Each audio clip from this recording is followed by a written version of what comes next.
Hello, my friends, and welcome back. Thank you very much for being with me again today. If you've been with me regularly, you might have heard me saying or claiming that actually the F-16s that will be supplied to Ukraine will probably not be flown or piloted by Ukrainian pilots for various reasons. And I said they will be probably flown and piloted as the Russian MiG-15 were piloted, I think, in the war in Korea by Soviet pilots, not by the Korean pilots. I think that was obvious then when they intercepted the communication between the pilots.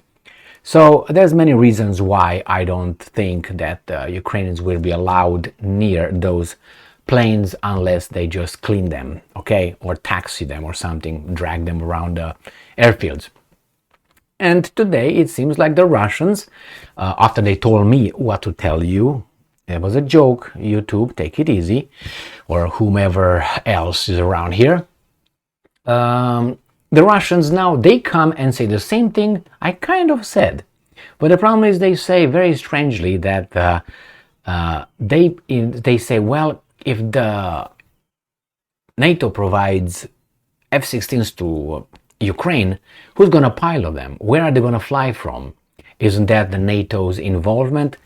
Hey, Mr. Ambassador, Russian ambassador, I think NATO involvement could be considered after the first bullet sent as ammunition from and across the border from any country from NATO into Ukraine. That's how I would have considered that. Because if things would have been reversed, I guarantee you the NATO would have been considering like that. You are involved. You supply these guys with one bullet, you are involved. Anyway, so let's see what article we have here. The article comes from Reuters and it's from today. Russia says F-16 transfer to Ukraine would raise questions of NATO's involvement. So the transfer of, right here, the 21st of May 2023, the transfer of F-16 fighter jets to Ukraine would raise the question of NATO's involvement in the conflict.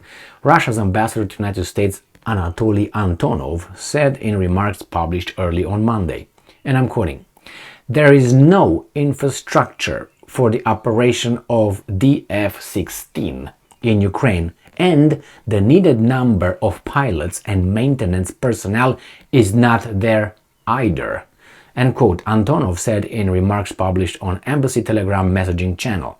And I'm quoting again, "What will happen if the American fighters take off from NATO airfields controlled by foreign volunteers," in quotation marks. Okay? US President Joe Biden on Friday endorsed training programs for Ukrainian pilots on F-16 fighter jets, and Ukrainian Volodymyr Zelensky assured Biden that the aircraft would not be used to go into Russian territory. He did it verbally. So you know what? How much that values? 0.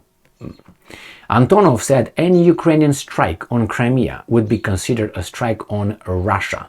And I'm quoting, "It is important that the United States be fully aware of the Russian response," Antonov said. "Ukraine has intensified its strikes on Russian-held targets, especially on the Crimean Peninsula, which Russia blah blah blah, tralala."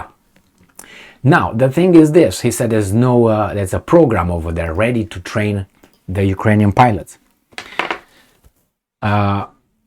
There will be Ukrainian pilots, good pilots, trained on MiGs or, I don't know, Suhois, right? So the rules of aerodynamics or flight are the same. Could be a little bit, more sensitive. You have different kind of communication system and all that. All right, that's all really. And then you have to fly them. You have to really fly them.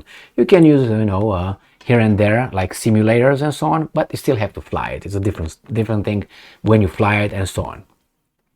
Because you gotta really know what the plane can do and what the plane can't do. You know what I mean? I mean, you can do it on simulator, but anyway, I haven't been in a F-16 simulator, so I can't tell you how it is. But as much as you want to do it like that, virtual is not the same as real. But whatever. So they say that a pilot needs about 6 months of training or so, but the Ukrainian pilots are so good that they could do it in 3. Okay, 3 months. 3 months from when? From today? Well, if you got 3 months, we got June, July, August, so probably September. That would be the fastest, the quickest September. So any plane that would fly earlier than October on the Ukrainian theater, war theater, that would not be a Ukrainian pilot. Got that? That is the earliest, the earliest. Remember, the Ukrainians have to create those airfields, which could be created. I know the airfields are very, very specific for F-16s, and F-16s cannot use the Russian ones or the Ukrainians, the Soviet ones, for many reasons. I made a video on that. I'm not going to go over that. They need to be longer. They have to be clean. They have to be with the air blower and all that, and many other things. The landing gear is sensitive and so on. Many reasons. Okay, so they need to build new ones or extend these ones and so on, which could be blown up with one strike, and that's done. Anyway, so what are the Russians going to do? That's why the Russians said that's going to be very dangerous if you guys supply the Ukrainians with F-16s. Why? Because they can't fly. They need to fly from Poland, from Romania, from Czech Republic, from those Hungaries. They're not going to allow. Maybe from the Baltic states, no, because they have to go over Belarus and so on. So what are they going to do? What are they going to do? That's one thing of the issue that going to be probably operated by the volunteers. Who knows, I mean, who's going to fly those? Not going to be the volunteers, going to be the ones with, little pilots from different countries. But it's okay. We'll find out. We'll find out. The Russians are not idiots. I mean, they're portrayed here as evil, either evil or stupid or both. But they send rockets in space and they have hypersonic missiles and all those things, probably after they steal all the technology from the United States of America that doesn't have it or are lagging behind. That's a joke. Anyway, a joke what they say, not what happens. Well, anyway, these guys are just delusional, and then when they get hit, punch in the face and say, what happened? And immediately, hey, why did they attack us?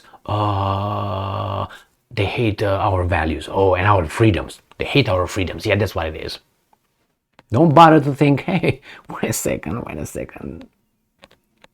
Middle East, United States, Israel, Arabs, bombardments, anything like that, oil, no? No, they just hate our freedoms. Damn, okay. So they got that. That was the dogma, the mantra after the September 11 terrorist attacks. You know what I mean? So anyway, they were terrorist attacks. They create terror and panic. Now, who did them? Those guys. Thank you very much for being with me again today. Stay strong, stay smart, look for the truth, and be just. We'll see who pilots these guys, the F-16s.